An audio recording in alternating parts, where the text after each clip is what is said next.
Good morning, Jim. I thought April Fool's Day was 10 days ago after hearing your man Wagner, says Ian, the Aston Villa fan. Villa fans out in force this morning, Simon, as you might imagine. Sid, the Villa fan. Yeah. Biggest concerts in the world. Wow. Have they not seen the Stones in Brazil? That was the biggest concert. Enjoy League One, ladies, says Sid, the Villa fan. And as someone else pointed out, you'd have difficulty getting Tina Turner to do a concert these days.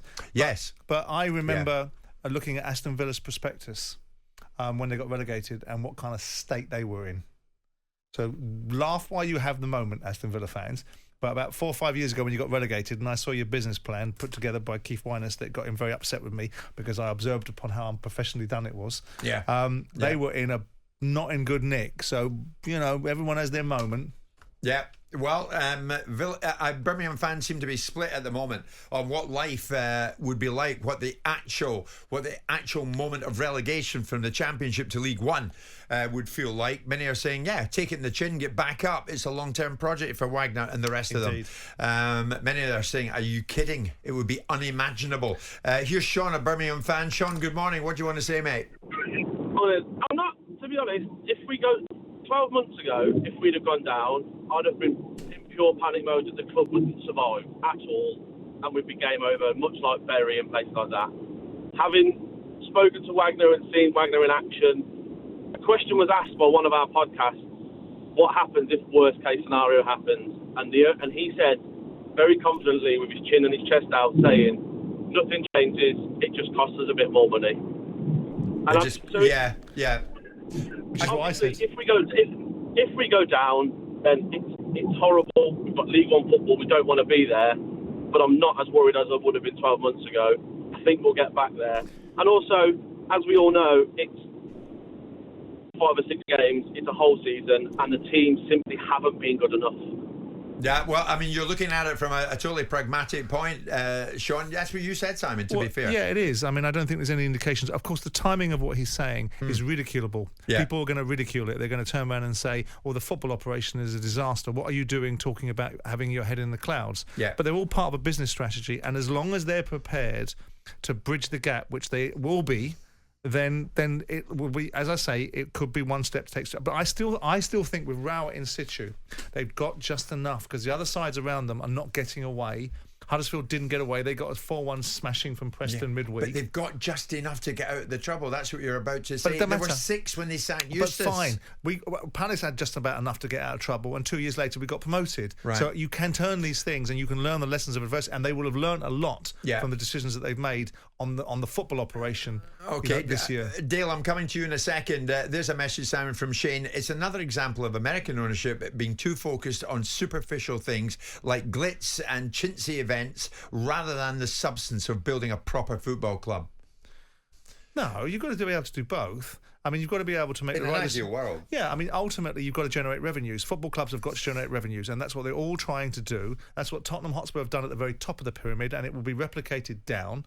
And ultimately, making sure that your sophisticated thinking for the business of sport is there. But of course, everybody knows you've got to make the right decisions on the field because that's what people look at it as. They look at it and go, "What a disaster!" American idiots are looking at the bigger picture.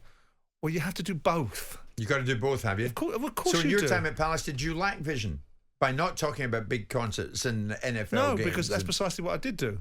Right. I talked about bringing digital. I was the first football club in the country to bring in digital season tickets that could track what people time they come in the ground, so I could match their spend to the times that we would provide service, so we could get more revenue from. I looked at every commercialisation of it. I built KPIs that were as good as anything in the industry to say what I'm getting from every fan, how many programs are being bought, what shirt size of merchandise they bought, what the stadium should be configured into. I spent £500,000 straight away on lounges to try and make sure that people spent more money. But you do have to be getting the fundamentals right, which is the football team. You buy a football club, you've got to have a football team that performs. What was the biggest concert you ever staged?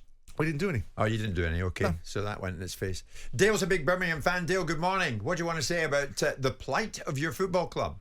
Morning, Jim. Morning, Simon. First one caller. Morning, Dale. You're welcome. Just want to say, I watched the open house live on Blues TV on Tuesday. When these guys come in, we didn't even have hot water in the stadium, let alone be now where we are now, where we are, other than the teams who have come down from Premier League, we are the biggest revenue stream from the teams without parachute payments.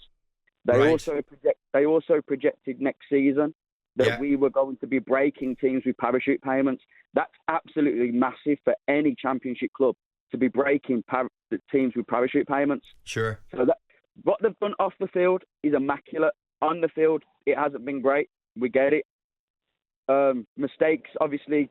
What I will say about the John Eustace sacking, if we didn't win against Huddersfield and West Brom, I think it was, on that week, we were down in 14th anyway. 6 points took us to 6th, and results went our way we played the Friday. Yeah, results went our way on the but Saturday. Dale, Tom Wagner's talking about you in time eclipsing Villa. If you drop down to League One, Villa right now, as you and I talk live on talkSPORT, Villa are 5th in the Premier League, eclipsing Villa. Jim, I weren't even born the last time Villa really won a trophy. I was there at Wembley in 2011 with Obafemi Martins. I've seen my team win a trophy. There's a generation of Villa that haven't seen them win a trophy at Wembley. Okay, Dale, listen, thanks for that. Thank you for that. Paul, finish this off for me. Good morning. Good morning. Good morning. I come in late on the conversation. I'm season ticket holder. I went last night. I think there's a strong possibility we could go down this year. But like the other callers, I'm not as worried as I would have been because I think we've got the best owners we've had in my lifetime. They've got a vision for the club, and I think everybody's signed up to it. You can feel the vibe around the place. It's so much better and positive. And I think, we might have a blip in the road, but the only way is up. And to be honest, I don't really care about the Villa. I don't care what they think or what they say. We are Birmingham's team. Excellent, Paul. Good call. Thank you for that. So Birmingham have got it all to do, but they know that, Simon. They know that. That's the task in hand. And it all starts again this weekend. Birmingham at home to Coventry. And the bookies make Coventry to win at St Andrews. They have it all to do, but with Gary Rowett, you've got a right chance. Coming up to 11:15. Jim White and Simon Jordan. Monday to Friday mornings from 10 on AM, on DAB, via the talkSPORT app and on your smart speaker. talkSPORT.